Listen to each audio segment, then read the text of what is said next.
સમાચારની તો ધોરણ 10 બોર્ડની પરીક્ષાનું પરિણામ જાહેર થઈ ગયું છે। ગુજરાત માધ્યમિક અને ઉચ્ચતર માધ્યમિક શિક્ષણ બોર્ડ દ્વારા માર્ચ મહિનામાં લેવાયેલી પરીક્ષાનું પરિણામ જાહેર થયું છે।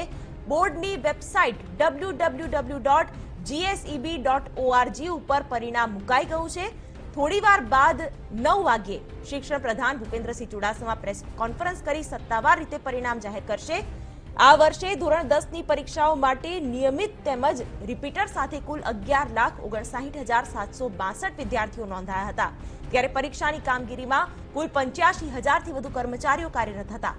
દરેક વિદ્યાર્થીની કારકિર્દી ઘડતર માટે ધોરણ 10નું પરિણામ મહત્વનું છે, જેથી આજના પરિણામને લઈને વિદ્યાર્થીઓમાં પણ ભારે ઉત્સુકતાનો માહોલ જોવા મળી રહ્યો છે।